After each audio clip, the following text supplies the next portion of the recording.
Heard, no problem, all good. The but not any place I ever need to go back to. Right.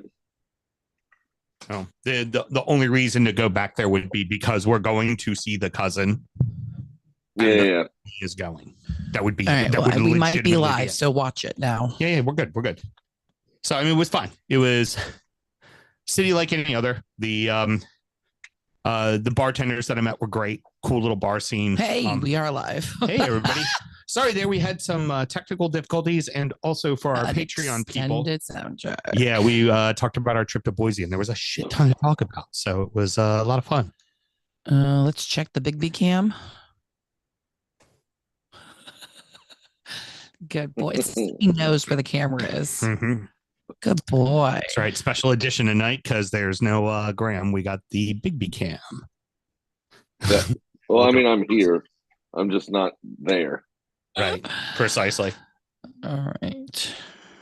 Okay. Producer. I can't spell producer right. So theoretically, what I did different this week, which took me a moment, is Restream. We now qualify for an upgraded Restream experience. So we can now create events. So earlier today, I created an event, and I did it last week, but I didn't know how to stream through the event. So now we're streaming through the event everywhere, theoretically. Oh, very cool. Maybe. And because I just came back from the West Coast, a little Rainier, which makes me very happy. We will talk about that on Injury Time. Famously, Idaho, a landlocked state, not a coast at all. Right. Well, Rainier is made in Washington, but it's kind of it's Washington, Oregon, and Idaho's essentially their PBR. Got it. Now that makes more sense. Yeah. There's what I'm looking for. They had some other local beers there that I hadn't heard of. I just didn't bother getting them. You know, it wasn't. I just grabbed a couple of 6-packs for me and the mother-in-law, and then whatever was left I brought home. So I got a few for when you're in studio again, Sam. So Nice. I have no idea where people are watching or who they're watching, but there's at least 7. Okay, cool. Yeah, it's a whole different setup here. I'm assuming everything's okay. People would tell me if it wasn't, right? Mm-hmm. All right, I'm going to switch to the other headphones. All right. Somebody somewhere's tell me we sound good. Oh, look, seems Everton are the EPL's whipping boy. Sorry, Big Sam. Yeah, it does. We will actually be discussing that tonight. We have a guest that'll be joining us in a little bit, so we want to go ahead and get this show started because we are already going a lot later than I told him. This is but sound check. The time I told him we'd be getting on with him. Oh, all right. There we go. Oh, graying sideburns, Brian. That was it. Very good. It is actually showing me who's making the comments. He is watching from X. Heard. All right, let's do this.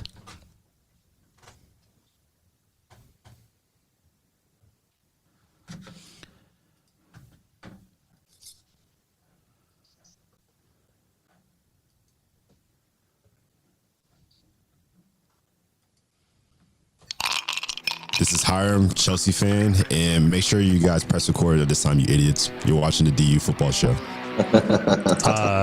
Sorry, Gray and Sideburns, but it was a West London derby and they won, so I felt it imperative to play the Chelsea intro. So sorry to all my fits. That just what happens. It is what it is. Yeah. See, when I don't let him talk, he gets angry, but when I give him a chance to talk, he does this and goes all quiet. So let's start the show. Born in the land of Bowie, Maryland. Bred to be a fan of fucking Everton. Punch you in the eye and drink your rye. Sam Houston. Sam Houston? Arsenal fans have another Sam. AKA the fucking Gooner Graham. Smells of a lord. Looks great in shorts. Sam Grammy. Sam Graham. Fucking United!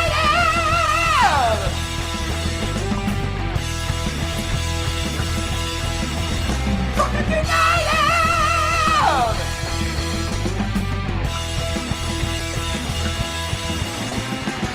Hello and welcome to the DU Football Show, a completely biased recap of the English Premier League, abbreviated as told by two common American schmucks. I am your host, Sam Houston, and across the internet's from me because, well, there's 3 inches of snow and we can't fuck with that. My co-host, Mr. Samuel Graham. How you doing, buddy? Not too bad, sir. How you doing? Hanging in there. Oh, he's getting an echo, but I've we're got not. a big echo on myself. Okay, well then Wait, go hold ahead on. and change your headphones. No, there. no, wait. Just give me a second. All right, now how about now? How about now? Is there an echo now? Nope. Perfect. Thank you. No problem. I think it was the noise in the background. Does that mean that'll be a problem when we have our interview on? Nope. Okay, very good. Alrighty. So, anyways, and of course, on the ones and twos, fixing everything right now is producer Mel. If I get Ryan joining in, Yeah. Well, he's in the second segment though, so he just gets to watch for the first half. well then he just left. There you go.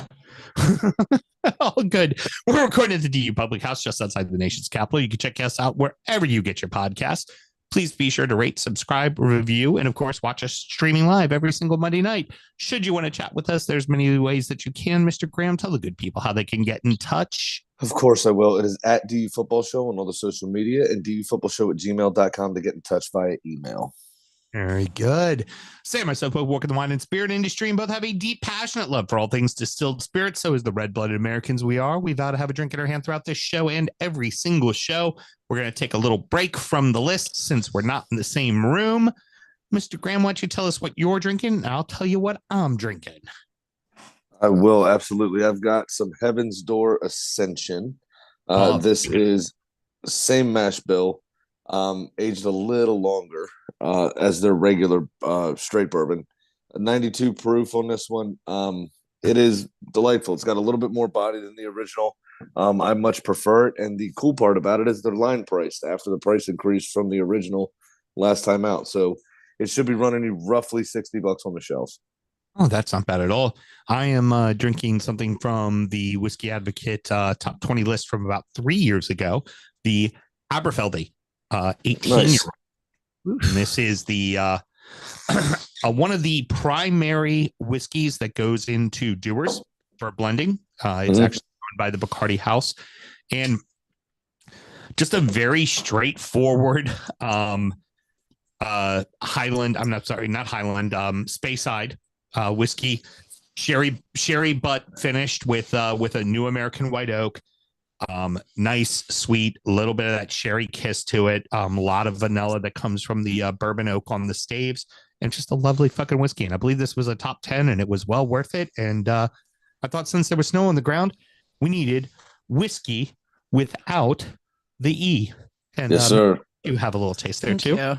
And I moved the camera there for you. I'm doing my double duty since the camera's right down by me. I can switch it over to the Big B cam there. Nice. Bigby goes, where's my drink? Right. Graham, what should we always do? Always remember to drink responsibly, ladies and gentlemen. Very good. Well, let's go ahead and get right into it. We only had 5 games this week, and we have the other 5 next weekend. Let's go ahead and chat. I think we're just going to go ahead and do it right in the order that they were played. So let's go ahead and get right to it. Ready? Yes, sir. 1, Luton 1, Chelsea 1, Fulham 0, Manchester City 3, Newcastle 2, Villa 0, Everton 0, Tottenham 2, Man U 2. Clarets had the bulk of the chances, man. They clearly had the bulk of the chances. But they let Luton in, and Luton found a way to get a late equalizer. They did, absolutely. That's the biggest piece of it, is that Burnley did not close the game out. They didn't kill the game off. Was the biggest issue. And I'm trying to pull the exact stats up real quick. Yeah, Burnley had 7 shots on target. I mean, Luton rather did have 5 shots on target, so they weren't bereft of chances by any means. I think, though, however, that Burnley's a bit hard done here. I think that was a foul on the goalkeeper at the end. That's the very second point that I was going to get to is, was that goal a foul? Should Trafford have done better? Did VAR get it wrong? I think there's a lot. There's multiple answers within that. And I think all of them are yes. Yes, it was a foul. Yes, Trafford should have done better. Yes, VAR was wrong. Yeah, absolutely. But ultimately, the foul wasn't given, and the equalizer scored in the second minute of stoppage time, undoing all the good work that Burnley had done in those opening 25, 30 minutes, in creating the chances and pinning Luton back for a bit. Luton did have a chance or two, but Trafford made a couple of really good saves, saves you'd expect him to make, but saves nonetheless. The balls were struck well and struck hard. He still had to make the saves. But it's so unfortunate for Burnley. I'm not really the kind of light at the end of the tunnel is getting further and further away for Burnley in my mind. It really is. It really is now. And also for Luton, like, if you want to get yourself out of the zone, this was one you needed to win. And it took an at the death with the help of VAR equalizer. Now, I wanted to get back to Trafford for a second because this was something we talked about with him last week. Well, a couple of weeks ago, was how he is very much poised to be the next England number one. But in that situation, he literally just got pushed off the ball. Now, in this instance, it was a foul. 4 weeks ago, when it was against Everton and Godfrey just stood in his way, it wasn't a foul. As a keeper, you got to get through that shit, man. You got to, if your intent is to get to the ball, you better fucking get there. And that's where, when we talk about the youth and experience and what he needs to work on, because even with his little fucking arms, Jordan Pickford would have gotten a hand on that thing. Yeah. And I wonder if because he didn't really get any kind of a hand on it, is that why ultimately VAR ruled the way it did? They're like, well, he wasn't really in the play. Now, I think he got pushed out of the way. I think it was absolutely a foul, but trying to rationalize what it was that VAR saw in that did not make that a foul, I'm wondering if that was it. And as a keeper, you just got to get yourself fucking involved, man. Yeah, absolutely. I mean, I don't remember the Luton player that nudged him, but it's a definite movement towards Trafford, in my opinion. I think he definitely impedes him. Now, did Trafford go down a little easily? Probably. Are keepers typically protected at a higher degree than how he was protected? Absolutely. So I'm just a bit surprised, to be completely honest with you, how that all went down and how VAR didn't overturn it. I'm just a little perplexed, really. From my experience, and obviously just playing fucking, drunk beer league indoor soccer is not the same, but it is the same. That's what qualifies us to talk about this. It is the same. Good. Exactly. You know what? Like Al Bundy, one time in high school, I scored 4 touchdowns in one game, motherfucker. But for me, I would always find I got the call if I was going for the save. If I was looking for the foul, I didn't get the call as a keeper. So it was always just go for the ball. Go for the ball, make the save, just try to do what you can, and you hope the ref can sort it out and protect you. But if you assume the ref is going to protect you, you ain't getting that call. Well, that's that actually could play into it as well, because what was that? Was it in the FA Cup, or was it in? It might have been in League One or League Two a couple of weeks prior to the third round of the FA Cup. That keeper that, in stoppage time, I think it was only goal of the game, if I remember correctly, was coming out with the ball, got hit shoulder to shoulder with somebody, nothing major, goes down, drops the ball, player puts it in the back of the net. Referee was like, "Yeah, okay, get up." Yeah, the Barnsley. It was Barnsley. Yeah, it was Barnsley. That's right. Yeah, exactly. I remember that very specifically. Now, so really not much else to say about that. I mean, it's 2 teams in the relegation zone. This was a very good opportunity for Luton to get out of it. And this is the kind of game that's going to haunt you. This is the kind of game that can haunt you the next time you're out on the pitch, Absolutely. Oh, moving on. The West London derby, exactly what you expect a West London derby to be. Hard fought, physical, chances on both ends, and a 1-0 scoreline. Yeah, absolutely. I mean, both teams, every single statistical category was pretty much even in this game, for the most part. It was just a good all around game. There just wasn't a lot in the final third. Right. Precisely. There were chances, and each keeper had to make a couple of saves, but not anything dramatic. Oh yeah, why is Sanchez out, by the way? I missed that. He's been out for a while. We just haven't had a reason to talk about Chelsea, I guess. But old Georgie Porgy Petrovic did really well, didn't he? Made a On couple saves. a Leno made couple of one as couple of well. good saves. Yep. He's done well deputizing for Sanchez in the last few weeks, though. Honestly, all jokes aside. Hell of a finish. Chelsea had to hold on at the end because Fulham definitely had their chances. There was opportunities. And Cole Palmer again from the spot. I think that's his 6th or 7th penalty this season that he scored, most in the Premier League. Well, this was almost like that Andy Johnson season for Crystal Palace years ago when he scored. He had like 22 league goals, but like 14 of them were from the penalty spot. There's something that's kind of good with Chelsea, as we were talking about how Chelsea just has so many fucking players and has spent so much money on those players that they don't get in trouble for financial fair play rules. I'm not bitter at all. But I'm sure they're going to be charged at some point. I mean, well, or they won't be because they hedged the next 30 years of the club structuring those deals. We'll get to that in the next segment. I'm sure the FA will change the rules to make sure that they don't get in trouble. But, fucking Everton. Got to keep an eye on those idiots. All right, we'll come on to Everton shortly. Anyways, what I wanted to say with Palmer, with all the players that they bought, it seems like it's a couple of youth guys. Now, Palmer is someone who they bought, but Palmer and Gallagher are really starting to make themselves part of the furniture in that lineup. Gallagher's wearing the captain's armband. He's really seeming to get into the role and starting to understand what it is he's supposed to do. Palmer, knowing that there's a ton of striking options, is just going, you're not fucking benching me. I'm just going to keep scoring goals. Like, I'm going to force your hand.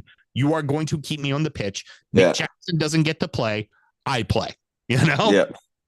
Well, see, but Cole Palmer can operate midfield as well. I mean, that's part of the reason he left City is because the person in front of him was Phil Foden. Yeah. And like, how do you displace Phil Foden? You know what I mean? Not. Like, you're just not right. So that's part of the reason he left.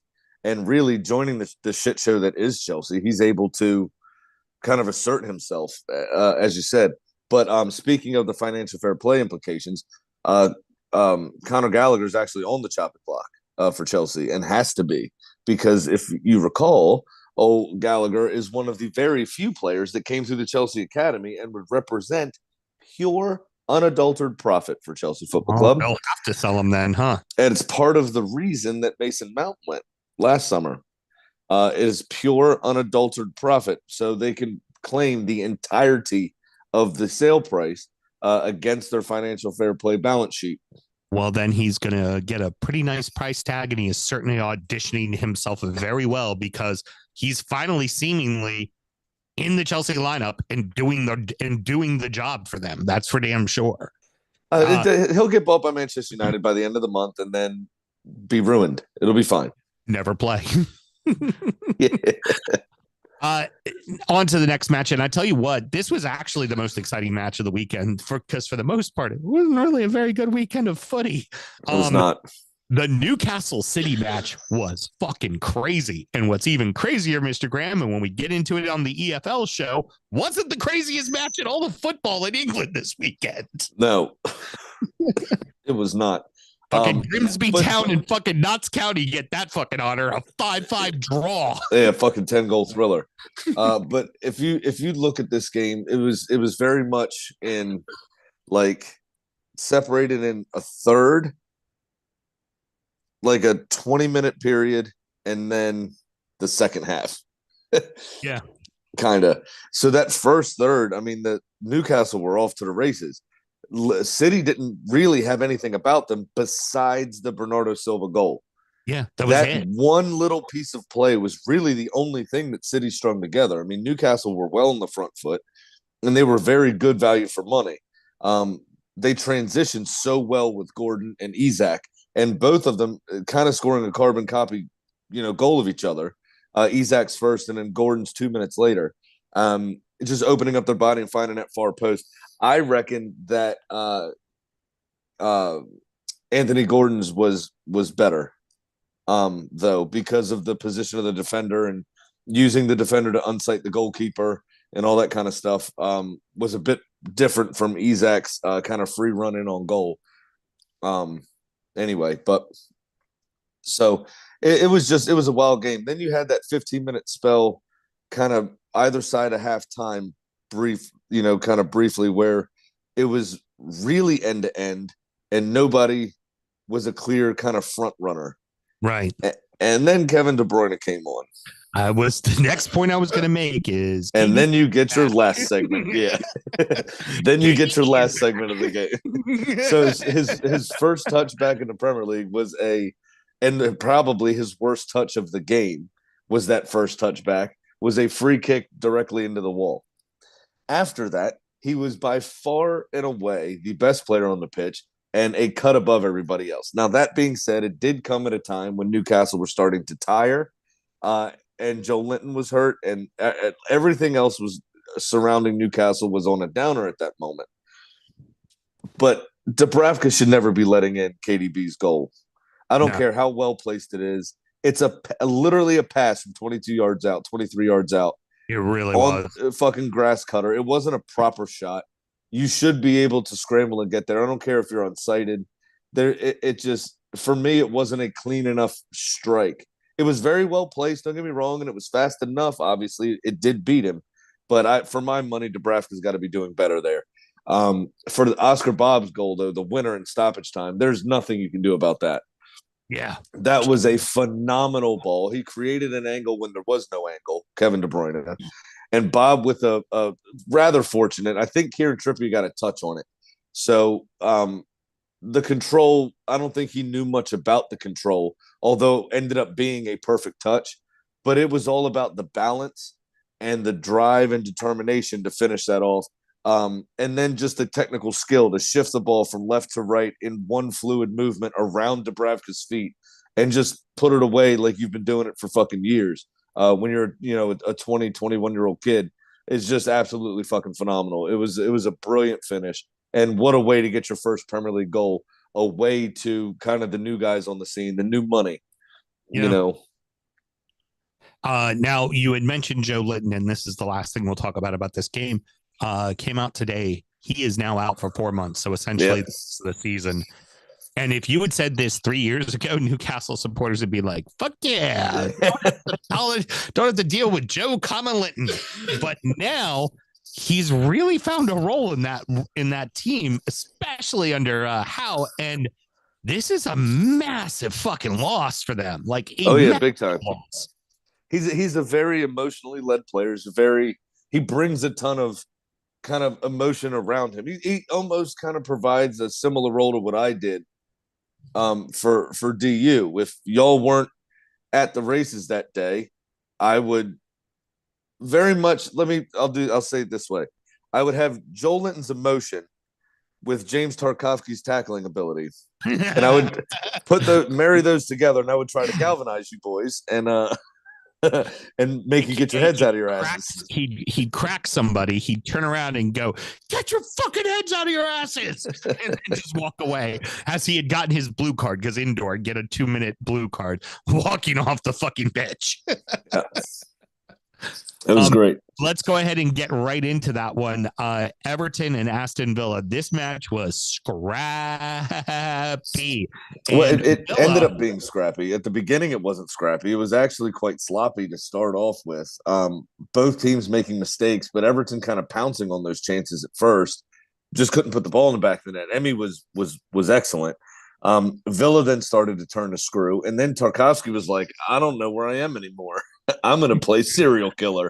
I would say that Villa had the bulk of, they controlled the game, but really the best opportunity came to Everton. It was Dominic Calvert-Lewin on the dead to rights 1-on-1 that he wasn't able to slot away, and you could just tell that's a striker with no confidence right now. Because he's made a couple of those earlier in the season already where he's just slotted it away. And you just tell he just needs to get some kind of a goal. Like, honestly, you know how his next goal is going to happen? It's going to hit off his nutsack. Like, that's how he's going to score. Yeah. He's going to dip a ball into the goal. And then he'll be fine. But that's what happens with a striker. You just get that moment and suddenly it becomes a thing, and he just that's it. Yeah, exactly. Work. And the second that you break that duck, the second that you get that monkey off your back, it's just like, and you can play with that freedom again. You know what I mean? You can go, but you're not thinking about it anymore. And it could be, you get pushed into a ball that hits off your ass, and you kind of roll into a backflip and accidentally backheel it in. But as long as it goes in, you're like, okay, I can do this now. My name's on the score sheet. And also things to mention, both teams had offsides goals that were called back for offsides. Yep. The thing that was driving me nuts is not only with the one that got called back, Mourinho hit a brilliant hit, which, by the way, when Digne's healthy, it's going to have a hard time getting back in that lineup. Yeah, I think so as well. Moreno's been playing very, very well for them. Really well.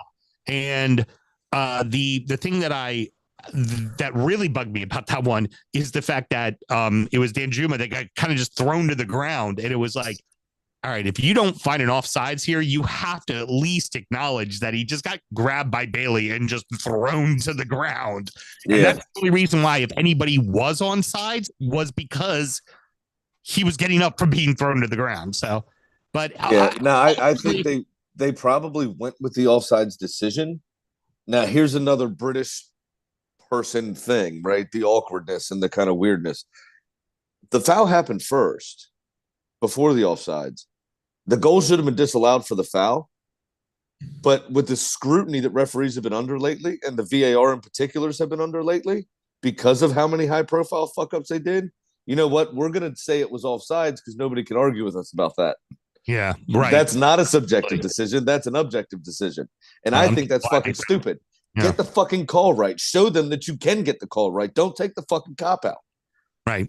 Well, they always take the cop out. Well, right. I mean, they do now. Yeah, absolutely. But I think it was a moment for VAR to stand up and be like, hey, look, this was a foul. Nobody would have disagreed with that.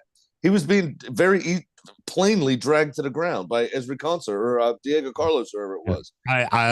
No, it was Konsa. I said Bailey earlier, but it was Konsa because Bailey's who took the corner kick. It was Konsa who pulled him down. Yeah. You were talking about Tarkovsky. Kills his own man. That's it. Somebody woke up on the wrong side of the fucking bed. Now, for me, absolutely, that was a clean tackle in the corner that he ultimately. Oh, absolutely was. Yeah, 100%. No, it's a hard tackle. It was a clean tackle. Oh, he got all the fucking ball. Our boy, the business. I have discovered. Not a huge fan of Everton, but public enemy number one to him is Tarkovsky. Yeah. Anytime Tark comes in with a hard tackle, he is on our fucking closed group crying about Tarkovsky. Oh, yeah. Well, so Tarkovsky's been. I mean, the best part about it was after that happened, he then just looked at. He was waving Villa players like, "Come on, then, come on, get after me." I'll take all you cuts on. Let's go. Fuck it. That was my favorite bit of it. I love that. That was my favorite bit of the whole thing. He's a fucking lunatic. What and that's the what fuck? you want about him. Squaring up to Douglas Luiz is never a good idea. Not unless James Tarkovsky. It's a perfectly fine idea. It's a great idea. A thing for blondes. Yeah, the whole thing was fucking weird, man. Hell, the whole thing was weird. Emi Martinez, man of the match for me, because of the two brilliant saves he had. Yeah, he was only called in the action twice, and he made big saves at those moments. And honestly, this is a bad 2 points drop for Villa. This is a great 1 point for Everton. This is in your building. Make sure you're beating the teams that are right around you in your building. Make sure you're getting draws against the teams that are better than you in your building. If you do that, as long as the Empire doesn't give us another fucking 10 points, we should be fine. Everything's gonna be fine, Sam. Sam, it's gonna be fucking fine. That's it. And for Villa, exactly right. This you got diced. You know, the only thing that was missing was DCL finishing that chance. Then you would have properly gotten diced. A 1-0 smash and grab. But you didn't. So, you know what? I think that's personally, I'm going to move us on now because that's enough about this game. We have to talk about these criminals more in the second half. So we're going to move on to United 2, Spurs 2. Criminals. One would say the FA is a bunch of the criminals. I'm not here for truth. I'm here for a good story, sir. And I won't let the truth get in the way of that. United came out swinging, got that quick goal. But after that, it was all really Spurs, after that first goal initially from United. Yeah, for the most part. I mean, United scored with their only 2 shots on target. The big takeaway from the game is, yes, they didn't lose. That's important. But Lisandro Martinez came back. And so there's the possibility that their starting defense is actually going to be settled for the next few weeks. And that's, something that at the end of last season was really working for them. They didn't need 38-year-old Johnny Evans at Right. the end of last season. Precisely. They did need him because of all of the injuries and everything else this season. So, which of course, I think we play Manchester United like 3 weeks or something, 4 weeks. And so, of course, they're going to try to find a little bit of form just before they play us. That's how it always works. Yeah. Never seems to fucking fail. But yeah, I mean, it was all Spurs, and Timo Werner made his debut. Daft little fucking header from Richarlison on that corner. It was very good. That was a sneaky good header. I mean, Rasmus Højlund obviously rifled them in. Marcus Rashford, they gave him credit for an assist, I think, too. Mm-hmm. Oh, no, they didn't. Good, because he didn't deserve it. Because he didn't do anything. The announcer said that he flicked the ball. Oh, how smart of him to flick the ball back to Højlund. He didn't do shit. He took it on a dribble and lost it to Romero. He's lucky to break his fucking leg. And Højlund created his own space and absolutely just smashed that ball into the top corner. And then, like I said, just a few minutes later, I think it was 16 minutes later, Richarlison with a great header off of Pedro Porro's corner.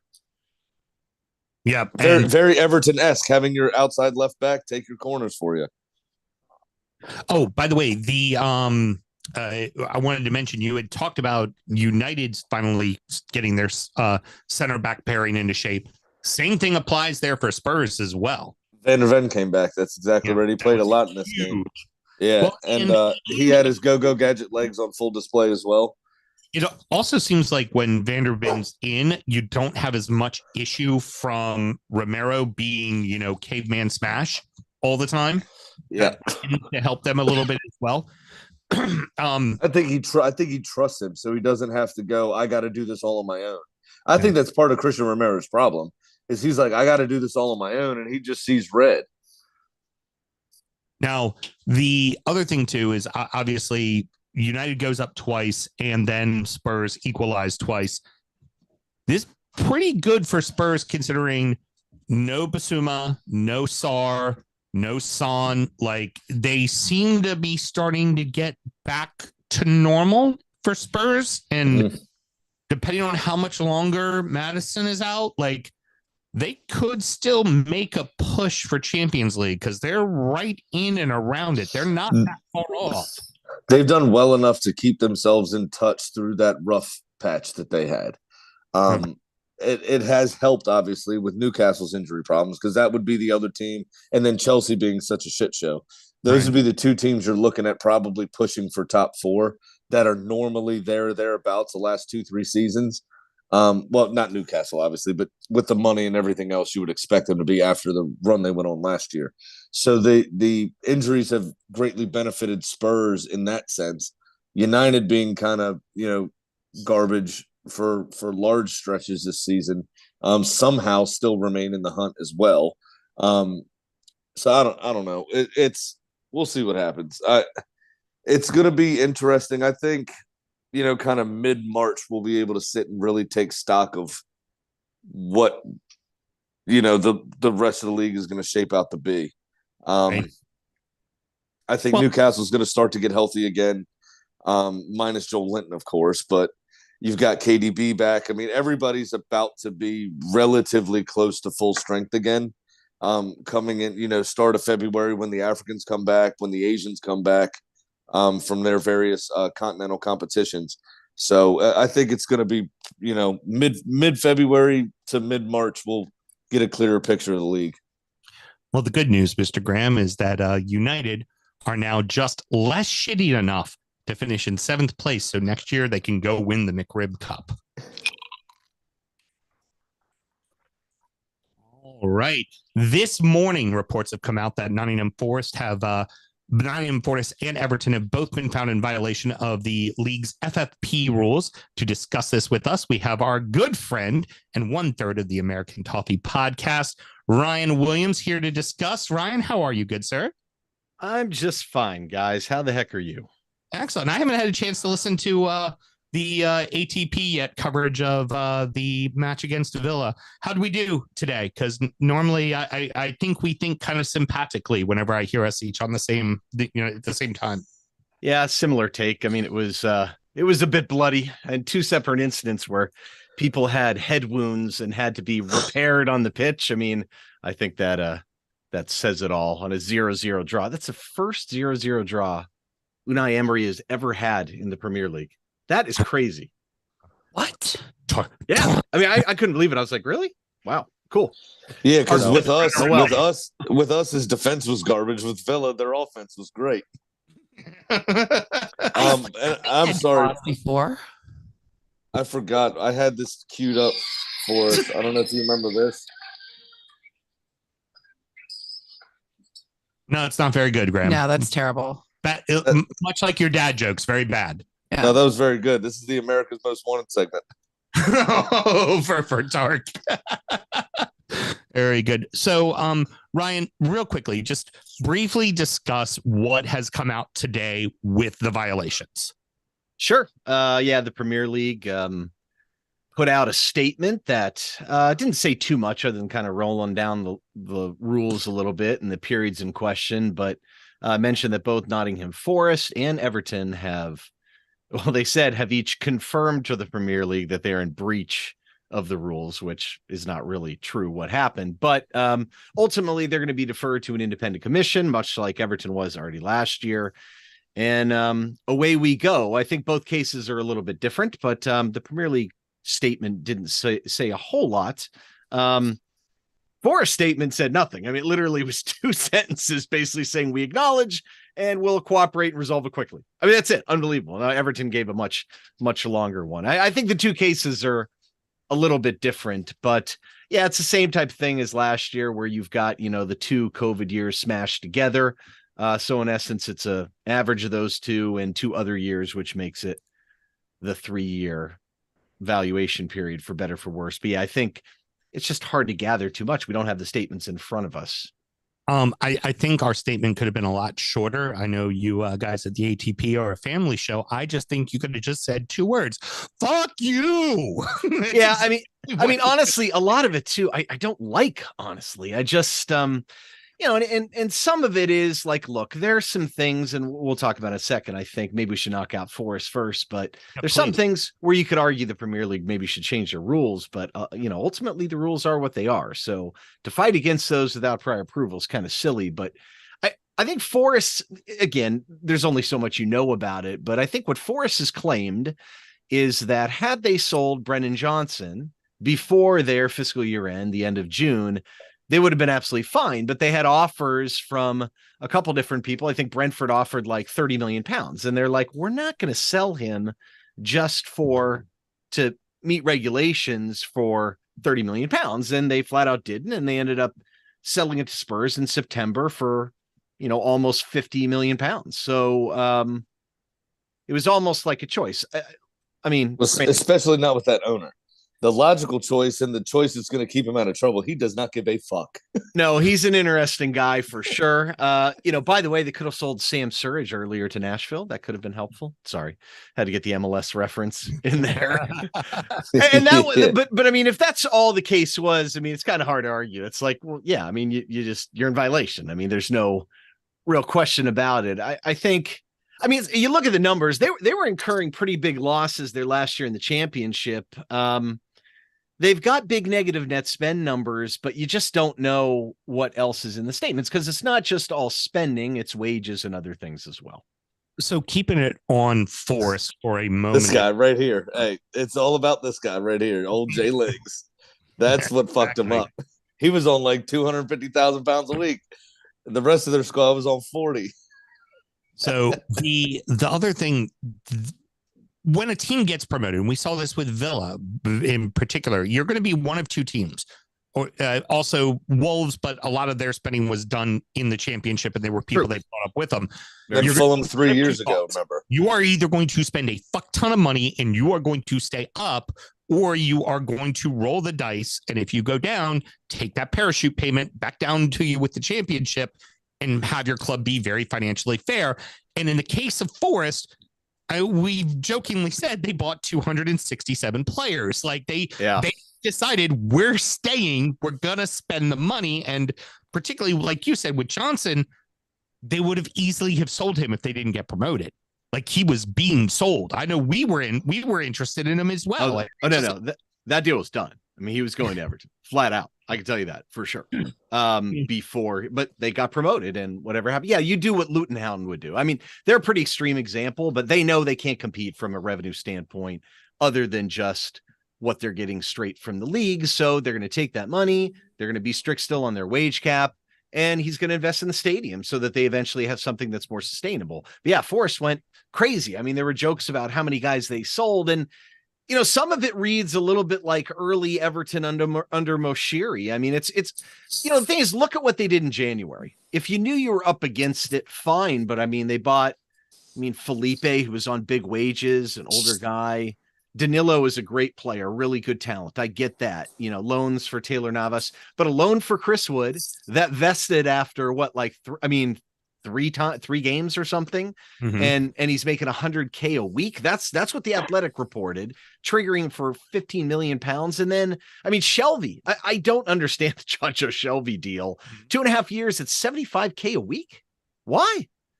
So again, typically when you're going up against the limit, there's deals like this. They did buy a lot of talented players, though. It's hard to argue, but yeah, they did go a little bit crazy. This is clearly their way of saying, you know what? Fine. We'll roll the dice, but I'm not going to cost my team almost 20 million pounds. And, you know, we'll see what the difference is, because if you dock them points, if you get relegated, it's a massive financial impact. If you don't, you know, say you get docked what Everton did for 10 points and you don't get relegated, it's probably 2 to 4 spots in the standings. And that probably ends up being a good deal for you if you look at the money that you made on Brennan Johnson. Yeah, fair. Very fair. Now, this one, I'm going to kind of combine two questions as we move towards Everton. The first one is, considering that it's one after another, should this be considered a double jeopardy on Everton? Also, because when we go back to COVID and we talk about the COVID spending, we didn't jump into the scheme. We didn't take advantage. We said, we'll work off our own credit. We're going to keep everybody hired. We're not going to furlough anybody. Yeah, I got you in just a second, Graham. We're not going to do any of that. And now this is coming back to bite you in the ass, and you're not spending it on the field. You're spending it building a new field. So the idea of FFP is it's a competitive advantage. Well, where we're losing all the money is building a new stadium to try to make ourselves better and more financially viable. But it all seems weird. And Graham, go ahead and give your point as well, and then we'll let Ryan go. So the rule that Everton have breached is not the financial fair play rule. It's the Premier League's internal profit and sustainability, which is different and does take into account infrastructure spending, where FFP does not. Like UEFA's FFP does not take that into account. That's different. Now, I did read a few different articles, and this was kind of piggybacking on your question for Ryan, since he seems a bit more clued up on it, is a few things I read seem that this is the same fucking charge that they already have been punished for. But because 2023 didn't garner enough profit, that essentially they're still in violation. So it's the same issue, but it's 2023's charge instead of 2022's charge. Is that accurate? Let's walk that down. Yeah, partially. So ultimately it's because they merged the average of those 2 years together, it's those 2 years and 2 other years, right? So we moved ahead a year. So really all that happens for Everton's sake is, and this is why I think people are just totally flummoxed, how the heck do they fail, is you take off fiscal year end 2019 and you tack on this last fiscal year 23. And from Everton's case, in 19 was a massive contributor to the big loss.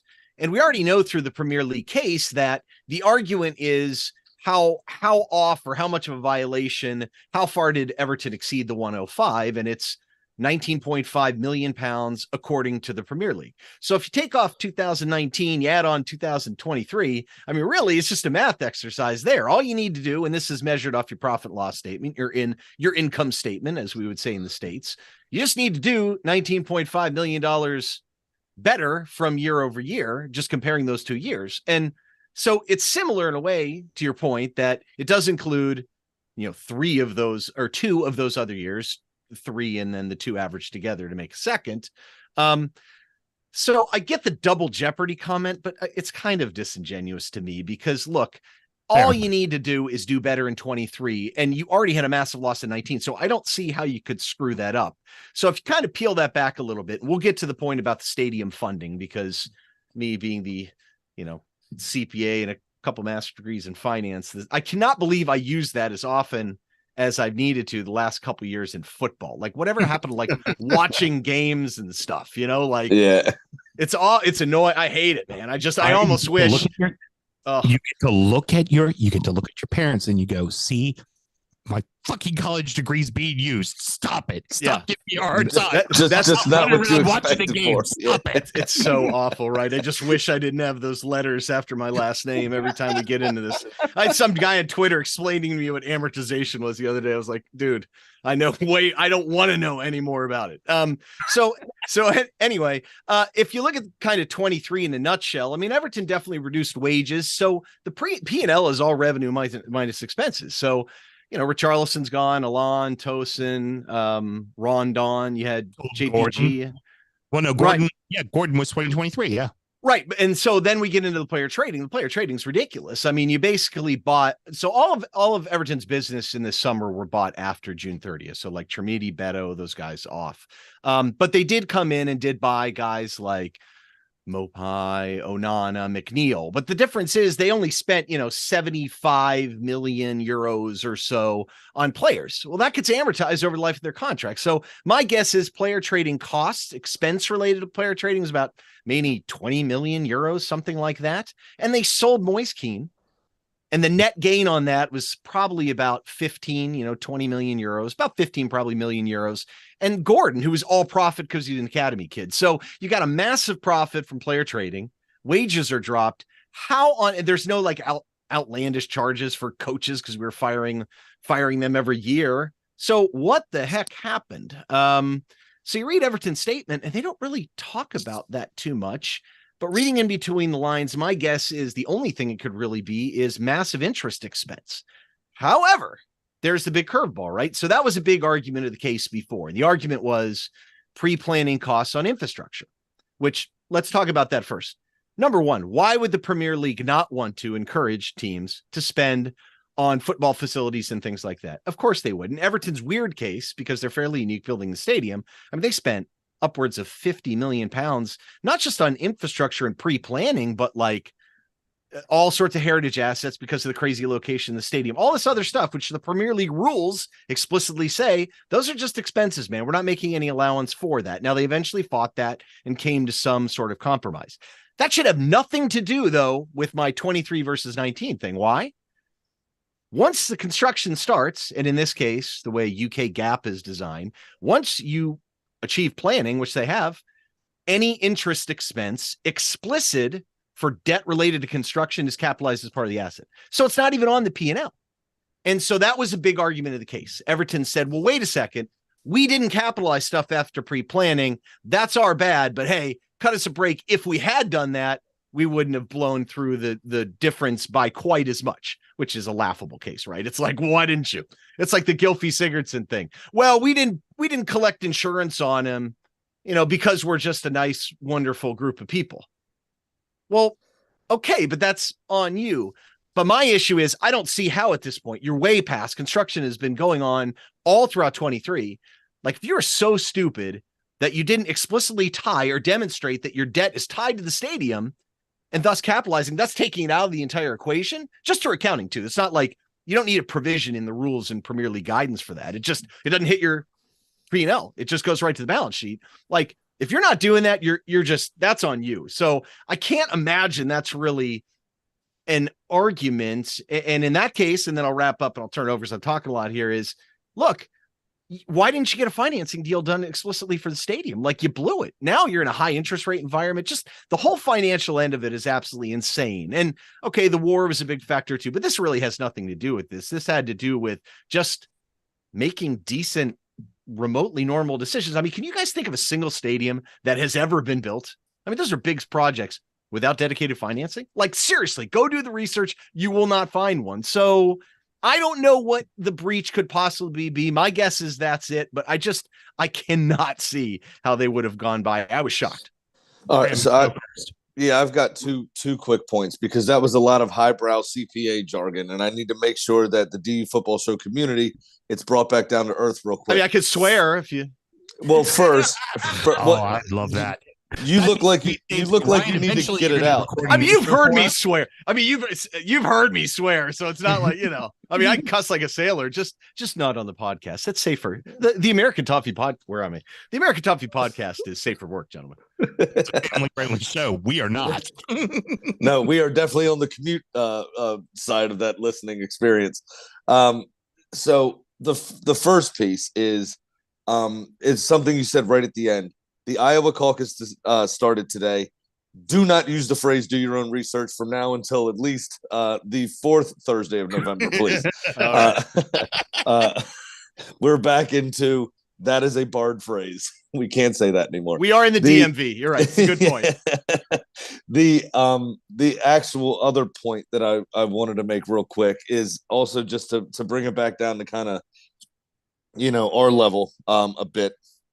Is essentially what it sounded like is Manchester City have avoided their day in court by employing lawyers that have stalled things, as well as creating a situation where they have so many offenses the Premier League has not been able to get to them yet.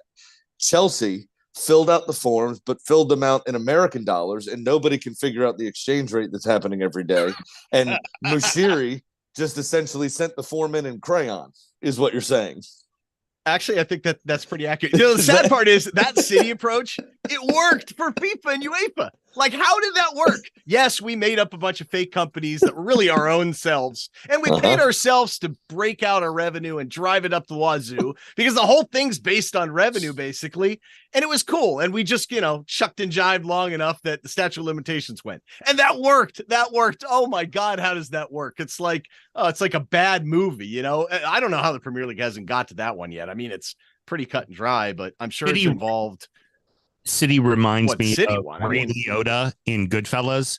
Fuck you, pay me. Fuck you, pay me. Fuck you, pay me. Like, just the difference with City is though they were looking in the mirror when they said it. At this point, City, like, who cares? Like, because if I'm City, I'm like, look, you know what? Fine. What are you going to do? It's like when they try and take banners down off the wall from college sports and stuff. Like, yeah, okay. Yeah, there's no banner up there, so it didn't really happen. I mean, come on, man. The Fab Five still made it to the final against North Carolina. Like, it's not like it suddenly changes. Like, oh yeah, because they were in violation. Oh yeah, no, they were never all five of them were never there. The timeout never happened. It never happened. Nothing to see here, people. Yeah, we forgot UNLV suddenly. No, we did not. I mean, come on, man. It's just so ridiculous. But yeah, I mean, you said it right though, Sam. I mean, really, it's like coloring crayons. It's just stuff that you just like. This shouldn't be that complicated now. And I mean, the thing is, if this was just one instance, I get it. And I actually think Everton's case in the appeal wasn't very well made, but I think there's actually some legitimate things in that one. But if you go out and do the same thing again, I mean, I just don't understand it. My hope is that, the whole concept of like tethering debt to a stadium without being I'm trying to dumb it down to the DU level. Well, that's what but like, if you can't do that, like, so you should dumb it down. But how hard is that? I mean, come on, man. Like, well, that's what I'm saying. I mean, from essentially what I gathered from what you said is that he basically just didn't fill out his tax form correctly. Like, all of us are able to write off interest on a loan in some capacity, of course, and he just didn't do that. I mean, basically, and that seems like for somebody that's a fucking billionaire, that just seems like a routine thing to do. Like, why didn't you do that? It just like, so I joke around and say, yes, he filled out the form to the Premier League in crayon. It's just a way of saying that you didn't do something painfully fucking obvious. And that's the last, because I know Sam wanted to jump in with a question as well. Well, I wanted to make that point that it's just like, what are you doing? I think the only thing, he's trying to be clever by having his hombre, his partner in crime, Rush and Usmanov, kind of collectively fund the stadium themselves. And they thought we were being all clever about it, which I just don't understand. Just take the financing deal you had in place and do it like a normal person. That's it. They're just trying to be special, trying to do something unique. Maybe they don't think the rules apply to them, but yeah, you don't do that with someone's football club. It's not okay. I mean, So- they're billionaires. The rules definitely don't apply to them. So we've answered a lot of this next question already, and I just kind of want to go with a few things. One for those of us here in America, kind of thinking about the stadium. What the hell? Why is this such a big deal? Unlike other countries, you pay for the stadium yourself in fucking England. It's not you go to the city council and go, oh, hey, make the taxpayers pay for it. Oh, have a lottery and make the lottery pay for the stadiums. That's just not how it is. And the problem is that our owner said, ooh, I have Russian oligarch money. I can spend it. And then a war happened. And then there was suddenly no more Russian oligarch money. That's it. I mean, that explains everything that Everton done. And from a financial standpoint, he has no money.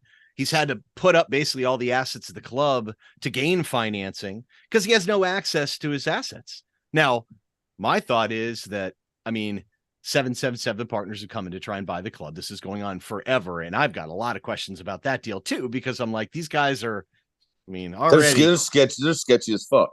no question. So the point is they always claim to be self-financed too. There's no way they have the money to pull this thing up. So who's providing the funds? I don't want to. It's got to be Portnoy, right? Well, it's got to be Barstool.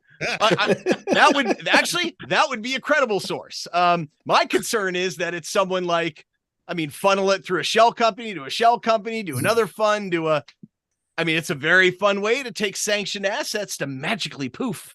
Now you've got free cash sitting in the UK that is totally legitimate because Farhad Mashiri is the one that got paid off.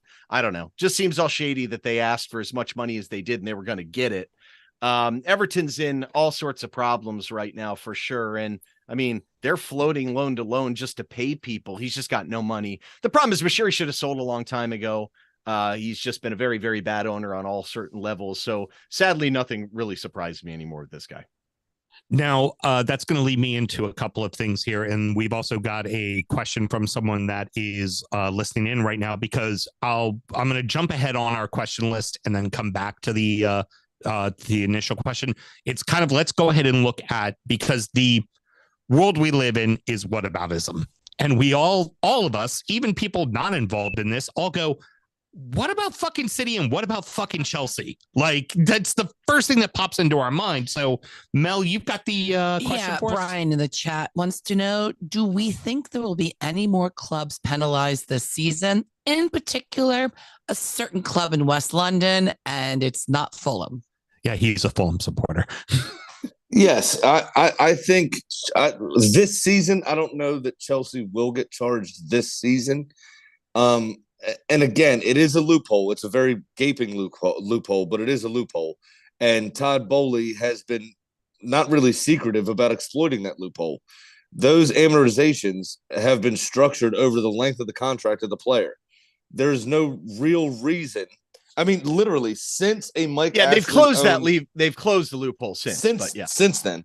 But really, we haven't seen an 8-year, 9-year contract since a Mike Ashley owned Newcastle signed Alan Pardew, right? And I think he just got done being paid. I think his day was 3 days after Bobby Bonilla Day for the Americans listening, where he still got paid by Mike Ashley after being sacked. So at one point, I think Alan Pardew was still being paid by 3 clubs when he was the technical director for that Bulgarian side or wherever he was. Hey, if you're going to bring up Bobby Bonilla, don't forget about Albert Don't Call Me Joey Bell, because he had one of those pay structures too from Baltimore. I got all sorts of stories about Albert Bell, by the way, but let's not take this totally off. No, he was in grad school when I was in grad school.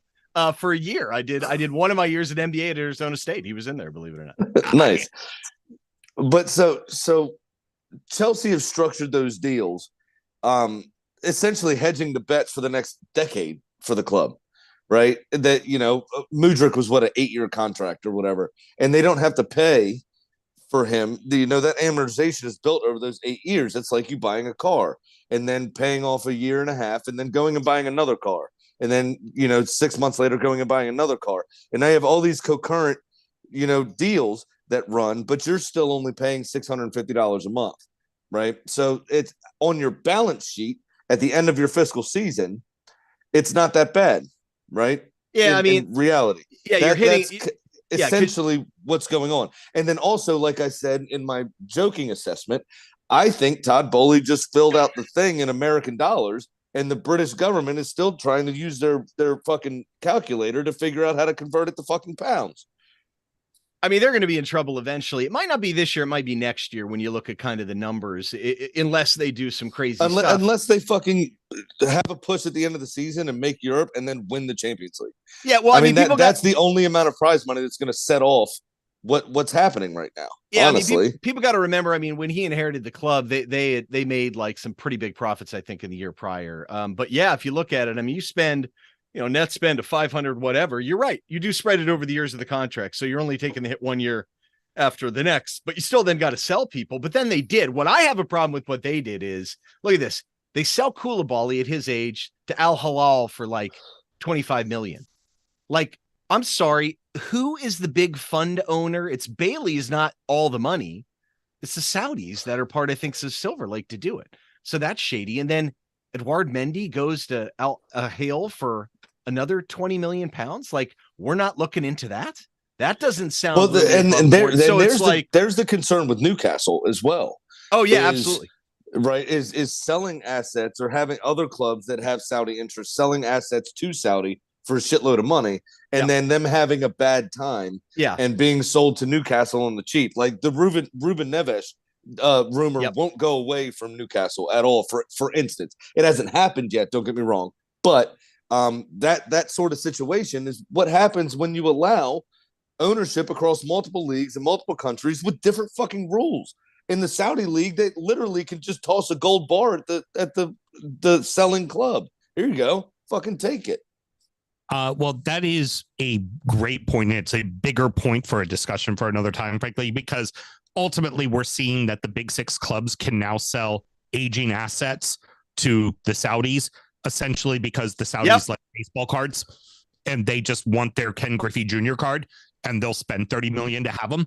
Oh, I want a Jordan Henderson. Here's $30 million for him. The Liverpool fees are just ludicrous. But Sam, you're right though. I actually have done some work for some clubs in the Middle East, and the attraction for an ex-Premier League star is a big deal.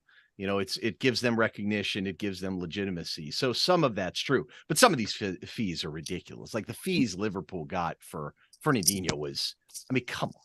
Like, seriously, that's just absolutely ludicrous. And that's what's ultimately going to let them still stay sustainable. Sorry.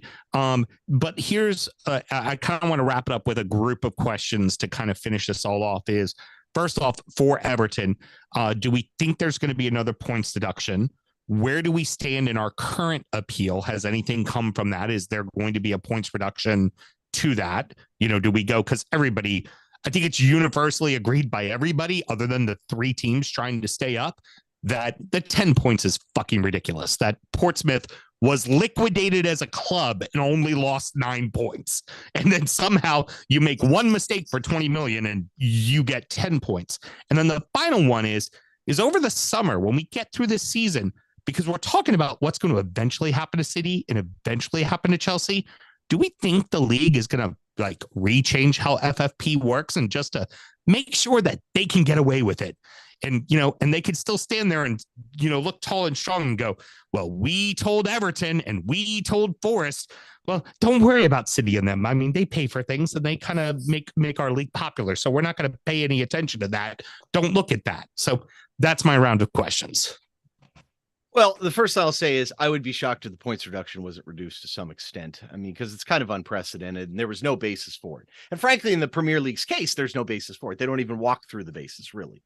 And also the idea that I don't like in there is this concept that, well, you have to dock them points because gives them a sporting advantage by nature. It's just the logic behind it doesn't make any sense whatsoever. And they don't even attempt to defend it in their documents. So my guess, it drops a little bit. I don't know if Everton's going to get hit again.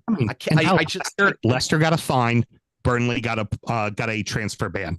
Yeah. I mean, so my opinion is on appeal, they will reduce your original and then reinstate the original on this charge. So they'll spare you the full 10 points on the first charge on your appeal, right? They'll say, okay, it's only 6 points instead of 10. And then this time, because it's essentially the same charge, the penalty, I think, will be less. And they'll say, you know what, we're going to charge you with 4 points. And you'll be back and made whole to your original 10-point deduction. Now, is that right? No. That's, in my opinion, though, Sam, from the outside looking in, and, we're not buying a top-level striker this month because of FFP and Premier League sustainability rules. Which is the thing you absolutely need. Thank you very much. I don't need to get into it. I don't need to get into it. Wait, who Arsenal does? Arsenal needs a striker? Is that really? Okay, let's look at the Premier League table real quick before y'all start first getting time. mouthy. No, everybody, for the first time ever, Graham doesn't want to make it all about Arsenal. I'm sorry to Greg. They want to look at the Premier League table. Well, now, wait, time out. Hold on 1 second. Arsenal should be thanking Everton for their fine. Otherwise, they would have failed several years ago if they didn't sell Alex Iwobi at the last minute to Everton. That was Kia's move. All right, you know what? That's a true story. Did you know that story? I may scrap my entire point just to say this. If Sam Allardyce has been in charge of your club for within the last 6 years, you're automatically charged by FFP. Actually, you're automatically in violation, and you should strong. just be relegated. I think actually that's a really strong statement. I support that one. I would. I think it's automatic deduction. Wait, he's on your list of candidates? Bing. Out. Get out. Get out. Just get out through it. What? Yeah. But no, so one thing is worked out. One thing though, just real quick, keep in mind, I mean, this is all in the backdrop is the idea of the independent regulator, the threat that the Premier League can't manage their own stuff. And that's a lot of the reason why they come out so hard at Everton, I think too. But look, it depends on the amount of the violation too. My guess, it can only be interest charges related to somewhat stadium debt. And Everton's going to have big interest expense anyway, because they've been totally screwed up with their financial deals forever outside of stadium debt. But that's my guess what it is. So it just depends on how much the money is. So, but what I was going to say is from the outside looking in, Sam, isn't that I understand the whataboutism, but isn't that a little bit of whataboutism, right? If Mushiri fucked up and he deserves to be punished for it.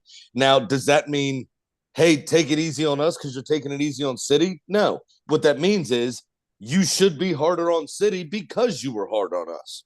I mean, that's the difference in the conversation is they need to charge City. They have charged City. They need to find City and hold City accountable. They need to look at Chelsea and Forest and some of these clubs that are doing these things. I mean, I don't know how many buffets Mike Ashley took the Newcastle players to, but eventually that £11.95 adds up. So they need to look at those balance sheets. You know what I'm saying? Well, it's true. That's my point. Is the it's way that you say stuff sometimes. I haven't really called you out on it, but it is kind of whataboutism when you go, 20 million. Well, you fucked up, bro. Like, you should be charged. You fucked up. That does not stop. We fucked up. I'm just saying. I'm just right. And then you talk about whataboutism, and then you just said we only fucked up 20 million. Do you really need to dock us 10 points? I agree the punishment was harsh, but what I'm saying is that does City not being held accountable does not alleviate Everton's accountability. True. It's only different in the fact that they've come out and said, look, Everton's not intentionally trying to hide anything. Correct. Now that's fair, and that should be taken into account. That should be taken into account. Absolutely should be taken into account. Everton was irresponsible. We can tell, we can see that Mushiri's not smart enough to game the system. What they should be looking at is that the what are they, Qatari that own City? Emirates. UAE. They're UAE. They are smart enough to game the fucking system.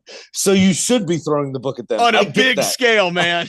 I get that. I understand that. The problem is that we all buy oil from them and we want to keep them fucking happy, don't we? So it all ties in. So as much as FIFA doesn't like to be in politics, football is directly entrenched in politics. It is the global sport. It is the mechanism for sports washing. Music, because of the Saudis, at least in this country, has become a mechanism for sports washing. And that's what the government regulators should be going after, is these entities, these states that are trying to sports wash and do things while on the back end chopping up fucking reporters and doing other nefarious fucking bullshit, and they're not doing it. I mean, the world is absolute dog shit, and our solace is football. And now football has been infiltrated by these cunts, and it's fucking annoying. Well, that's why I want them to know who are the real buyers behind 777 Partners Yep. at Everton. That's the stuff that we as fans want to know. Because I mean, and the sad part is, like, can't you just kick Mashiri out like you did Rudy? I know you don't have any sort of political reason necessarily to do it, but that would be ample punishment because the fans would be thrilled. Don't punish the fans, right? Whatever happened to that? I will say this, though, in terms of rules going forward, Sam, to address your final question is FIFA was already moving towards the issue with City and their delays and whatnot, more of an instantaneous enforcement idea to have it revenue based on salary, based on revenue, all similar to an NFL cap, but they've screwed that up, I think. So I don't think they're really going to implement it. But yeah, it should be something that's instantaneously enforced. Let me see what your numbers are. No, you can't approve this deal. No, you can't have that deal. If you really want to be serious about it. And look, I don't like revenue driven anything because it's totally unfair. It's missing the point. But, you know, if it's something instantaneous, at least you know what the rules are. Graham, the one point I wanted to make to you as you were going on about the whataboutism thing is I've said from the get-go, we fucked up. I've said I'm not saying that you haven't said Everton that. said that too. Everton said that too. I'm not saying that you haven't said that. I'm saying that you sometimes contradict yourself when you go on rants, is what I'm saying. And all right, I'm going to say the following. Leicester violated the rules when they came up to the exact same dollar amount we did. They received a fine, not a point deduction. If they would have received a point deduction, they wouldn't have finished in 17th place. They would have finished in the relegation zone, and they would have gone down. And the next year, they would have been playing in the championship, not winning the fucking league. Well, I will say this too. Here's another one. If Forrest gets off by waiting to sell Brennan Johnson and making money as a result, big problem. Well, it's a big problem for if you're an Everton fan, because then I look at it and say, well, wait a second. We sold Richarlison for 55, 60 million right before the deadline. And we had offers in the past for him for 80 and more. So you could apply the exact same scenario where Everton did eat it and could have made the difference. Would it have made a $19.5 million difference? £1 million difference? Maybe. So that'll be interesting how that turns out. I mean, look, how do they enforce any of this stuff? Like, the bottom line is don't put rules in play that can't enforce. I mean, how ridiculous is this? We're looking back at financial statements 3 and 4 years ago and trying to manipulate. That's absurd too.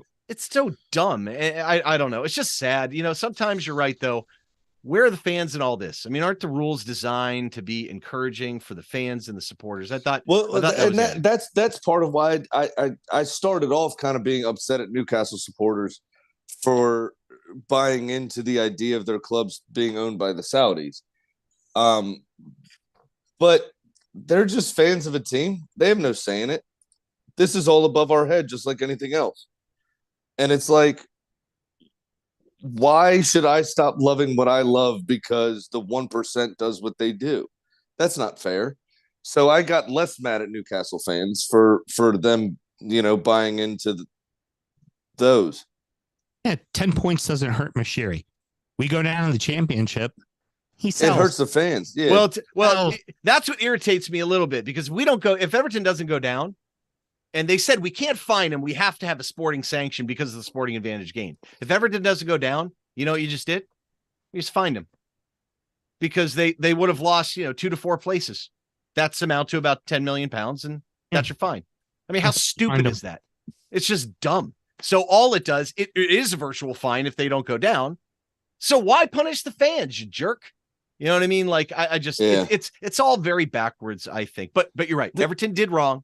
They need to take responsibility for their own actions. Absolutely. And I tell you right now, if they try and pull the same interest expense garbage now, I'm like, you needed to have dedicated debt for the stadium, guys. That is on you. The worst part about it is it's not Everton's fault. It's Mushiri's fault. Yes, you're right. Very well put. Whoever's fault. It's these institutions, these clubs were here long before these people lived, and they'll be here long after these people die. And that's the shame. The ownership structure, the word is still tossed around by everybody in English football, but the meaning has died a heavy death. These people are stewards of the club. The club is still the tribal piece in that neighborhood, regardless of its global appeal. Arsenal Football Club is still the tribal birthplace of North London. Yeah. We still do things in the community. We still go to the hospital. We still, provide the soccer school. We still provide support for families. We still do all those things. Yeah, that the original club did. I don't remember in my lifetime the Redskins doing a lot of that shit. They go to the hospitals to take the pictures. I don't remember them donating money to a bunch of people, a bunch of places in PG County. I remember them getting a lot of tax breaks for building that stadium, though. Right? That was built with taxpayer money and provided, some $9 an hour jobs. I remember them doing that, but I don't remember them doing anything else to further the economy or the people here. Right? Arsenal do that. Everton do that. Liverpool do that. Newcastle do that. All these clubs do those things still in England, the way that the system is worked out. He said doo-doo. a lot. I'll say, are we going to name the fucking multiple thing times? doo-doo? Honestly, it wasn't just once. That was probably. I was like, you're rolling. Just go. That's because it's all shit. But right, exactly that. It's so on our level, right? These people are meant to be or supposed to be stewards of the club, and they're not anymore. And it's a further fucking situation where the 1% is growing, the rest of us are falling behind, and we don't matter. They don't give a fuck about us because we still buy their oil, we still buy their fucking whatever they're selling, natural gas. We still go to their concerts. We still go to their concerts. Well, more recently, we still go to their concerts or buy tickets to sporting events on their platforms. We still do these things, and they're just sitting there stroking their fucking tiger, driving their Lamborghini, and not giving a motherfuck about us. And it doesn't matter. And anytime somebody speaks wrong of them, they chop them up, throw them in the one river they got because it's really hot there, and that's it. And it's fucking bullshit. The world is bullshit, and the best thing we can hold on do. One sec. I just want to make sure I understand one thing. Are you suggesting that if you have a Tiger or a Lamborghini, you're definitely part of the 1%? I just want to make sure. Not that I have them. I just throwing out. I just want to confirm. Ladies and gentlemen, Brian Williams, the one. Let me ask you a question. I mean, we never said I wasn't part of the 1%. But I just if I happen to have either of those two things. Listen, don't be mad at me because you know how to write interest off, and Everton Football Club don't. All right, don't. Yeah. Tigers are really hard to take care of. By the way. You need a lot of land. There's not enough land in where I live to have a tiger. I'm not saying I haven't looked into it.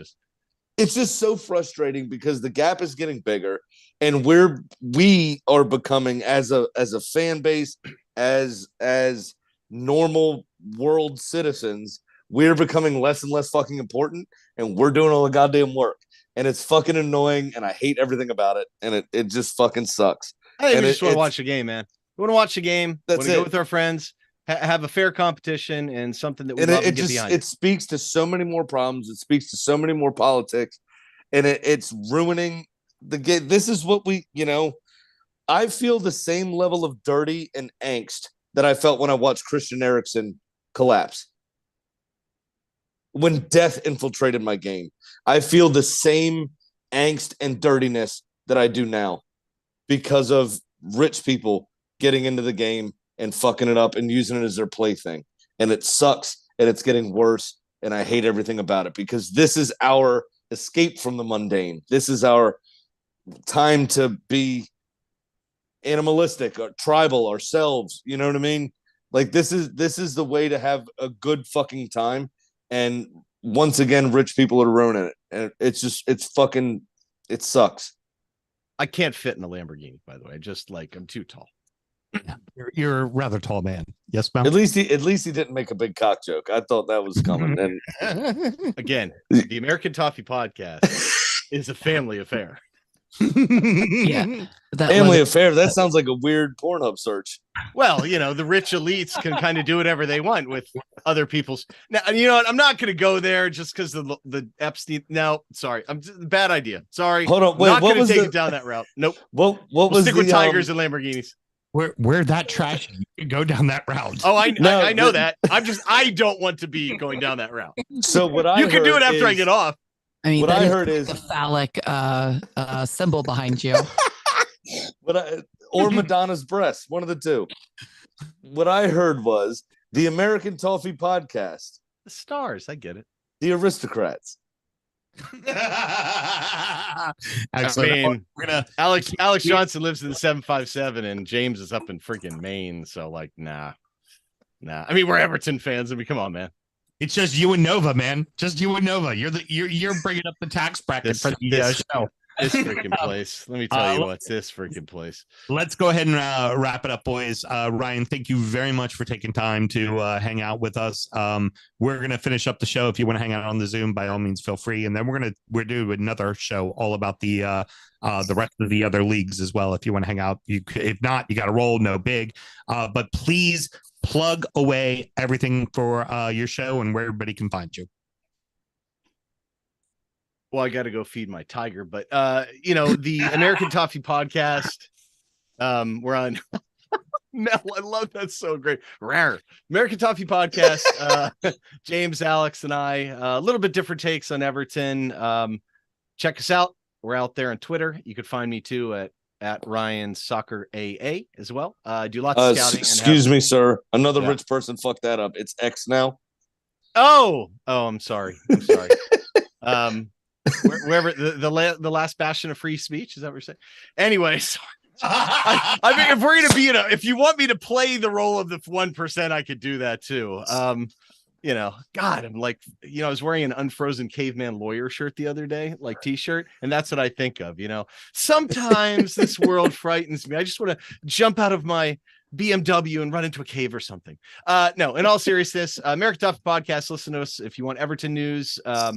And yeah, just follow me on Twitter if you'd like. I tweet about all sorts of different things, Premier League, not necessarily Everton. And I watch a lot of football. So if you've got any questions, any players around the world, things like that, give me a shout. Ryan, at some point, you're going to do an intro to our show. And when you do the intro to our show, you're going to fucking cuss. I mean, I'm from Pittsburgh. I mean, do you think I don't swear? Well, I just want to hear you cuss. Okay, all right. The fact that you call it swear, I don't think you do. Well, I mean, I grew up in Pittsburgh. Season tickets to Steelers, and I play ice hockey. I mean, seriously. I've spent time with the man. Yeah, I mean, Sam and I had lots of drinks together. There's a whole lot of swearing there. Lots. Yeah. All right, let's get on to your segment, Mr. Graham, since you don't want to get it started. So this is, of course, the money segment. And I'm trying to find how much I'm down, and I can't currently. Would you like me to go since I'm fully prepared, unlike you? Yeah, this is our betting segment, obviously. Sure Money, which it's not really sure money, actually. It's an ironic reference because we suck. And I'm just bitter that I'm down $647. I found it. So, Sam, your turn. Only one half of Manchester helped my bet. The problem is I need the other one to lose, and they drew. So I am down $339. Big Sam's Lock of the Week. Graham, you're going to love this. Did you know that 20% of the time it works 100% of the time? What a nice round number. Right on the zero, baby. You know what sucks is the CPA just got off, and we had a nice round number there for him. That sucks. I know he would like that. You know what? Fuck it. I'm pulling a Graham. Give me all 5 matches.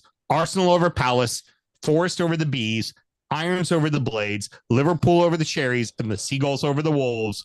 And that will pay out a massive $2,928. 3 of those are road dogs. And the only road dog I'm really confident in is Liverpool over the Cherries. But Irons over the Blades is on the road, and Force over the Bees is on the road. But 29-28 if I hit, Mr. Graham. Nice. That's a good payout. And now it's time for our degenerate gambling friend Pat's Pick of the Week. Everybody's stepping all over the sound cues tonight. Yeah, it's that whole Zoom thing. It's Right. not easy. I thought Ryan knew that when I do this, it means shut the fuck up. As everybody's watched on the video, when I have my open hand and I make a fist, that means it's the end of the segment. Sam, I'm starting to get worried about you because you're getting senile. I know. None of them heard any of that. None of them? Nobody heard a single mistake Because you made it all go away because I made it all go away through the magic of radio. through the magic of podcasting. Well, you know what? Through the magic of live podcasting, which we are doing right now, I got sent this from Taylor. And it just says doo-doo. Brian says he's got only 4 minutes left and he has to go to bed. All good. We gotta Brian. remember midnight. He has to call it at midnight. Yeah, well, we've got 2 more fucking shows. I did text Pat you up, and I haven't heard anything. No, I have an email from him, but I don't want Brian to know how bad I'm gonna do, so I'm just gonna sit here in silence for a second. I'm gonna ride that 2 minutes out. I mean, I could do the chicken. No. Do Pat's bet. All right, so Pat says, sorry about last week. I thought the FA Cup was still taking precedence. There weren't fucking games, mate. And you were not doing bets, but I'll take the $100 loss for a no-show. Actually, you had a bet, Pat. It was Geckles. Still lost. So you're still taking a $100 L. I did hit over the holidays for 165. So now I'm only down $1,745. This week, I'm going to just make one bet on a match I like. I'll take the Forest over Brentford at plus 280. Hope you guys are doing good, and hopefully I'll be recovered from the flu and able to call in next week. That's a shame. Graham, I will fill for you for, Brian, since he's about to go to bed. And my couple loser says, to go along with the third part of the joke we often tell, and fucking Man United. No shit. All right, so my bet, real quick, I am going to make up my entire loss and be back in the positive for the new week here. Arsenal to beat Palace, Brentford to beat Wolves with over 1.5 goals. You know why, Sam? Brentford plays Forest, not Wolves. I meant Forest. Okay. So yeah, it is written Forest. Wolves is just below Forest as I keep typing. Brentford to beat Forest with over 1.5 goals. Do you know why? Why? Ivan Toney's back. There we His go. ban, I'm 99% sure his ban expired on the 16th. Okay. So he should be back. And I think he'll be back fit and firing. Liverpool to beat Bournemouth away from home. And Brighton to win at home over Wolves, which was just under, like I said on my screen, just under, which is why I misread everything. And that pays me plus 769. Draw hard around it. Sam's in the black.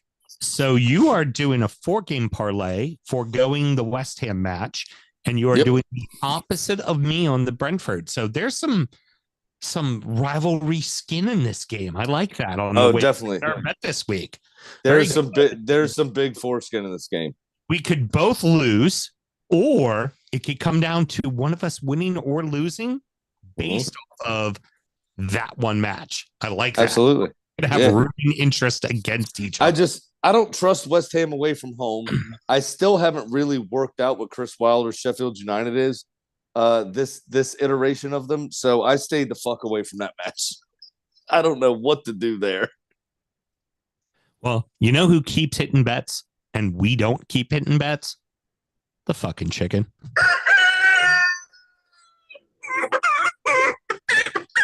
Well, Kitty missed her second in a row and sits at 12-7. So this week, I gave Kitty West Ham heading to Sheffield. Now, Kitty quickly showed me the final scene of Shaun of the Dead. Have you seen that movie, Graham?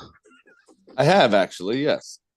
So the scene where Nick Frost is a zombie playing video games with his friend? Yes. Carefully, you can see a chicken in the shed, and you guessed it, Kitty was an extra on that film. She's Nick is a massive West Ham supporter, so Kitty is picking the irons to beat Doublades. And with that, always remember to gamble legally and responsibly. Her ghostwriter made it a very good point to not mention Simon Pegg's name because Simon Pegg likes a different club. So it's very important to only talk about Nick Frost. Her ghostwriter did a very good job there. I don't know what you're talking about. I went up there and talked to the chicken. Millie was up there going, but Brock, this snow is bullshit, lady. Can you make it go away? That is going to wrap it up, boys and girls. Sammy, any parting words? In case you haven't been following, those of us in the DMV usually fall in one of about 30 camps because we are a transient area with all of the military bases we have around. I just, as a Red Commander football skins supporter, want to make mention that the Dallas Cowboys failed to make a past the first round of the playoffs again. That's 12 years running or so. Longest streak active in the NFL for a team that has made the playoffs. So just go fuck yourselves. Yeah, if we're talking about assholes losing, I'll point out that Vivek just suspended his presidential campaign. Oh, of course he did. Graham, you remember from Tombstone, the end of the movie where they were burying Wyatt Earp and Charlie Epps had played Wyatt Earp on film. And the last line was, and Charlie Epps wept. And Jerry Jones wept. It's just good to see. It was pretty great. Just great. It's just good to see. I love seeing the Cowboys fans upset because y'all ain't them boys, and you ain't been for a long time. Yeah. The best meme I've seen about it was a man about my age sitting with like a 1-year-old son on his lap and an older man sitting next to him. And obviously it doesn't make sense because the kid's about 1, but it says, "Daddy, what's a Super Bowl?" So, "I don't know, son. Let's ask your grandpa." Which my boys have won a Super Bowl when I was 5 years old. Did I know what was going on? Fuck no, but I know that it happened. Y'all ain't seen it for ages. I graduated high school when we won our last Super Bowl. It's the same Super Bowl Graham's talking about. Hey, don't worry. I turned 6 in school. I turned 6 in May that year. So I was fully potty trained by then. All right. That's going to wrap it up. Next up is injury time, where we're going to go ahead and preview the other half of the split fixture week. Nothing to really talk about the IBS or fantasy because the week is not done yet. But we will talk about the beers that we've been drinking and preview those handful of games. Mr. Graham, where can you find injury time? It's patreon.com/D football show. Just sign up to that one. Well, the Iowa caucuses have started. That one huge, brilliant $5 tier and just sign up because it's fucking great. Don't worry. There's only truth spoken on it. It's fucking fantastic. You can't beat it. But is bigly huge. But there is a bit of a treat on there. If you can see this can, I will be reviewing, and Mel, I'll be bringing you a can next week of All View Liquors, one of the stores that I call on. Their barrel-aged Imperial Stout. Injury time might also run a little long because this beer clocks in at 16 motherfucking percent. Holy it's a big boy. But it is delicious. So we'll be talking about that big time. That is just worth $5, even if you fucking sign up and cancel. That beer review is going to be fucking worth it. Well, and hell, listen to Soundcheck and you get our 30-minute diatribe about our trip to Boise. Which we've got one detail to Boise that I promised to share that we didn't share on Soundcheck. Okay. Injury time. Yeah. Very good. And of course, for anybody that's sticking with us live right now, we are getting ready to do DU Does the EFL. We're going to take a little bit of a break and we'll come back and do that. And we're not going to stream that live. We're not going to stream that. No, all right. cut it. All right. Well, everybody, till next week.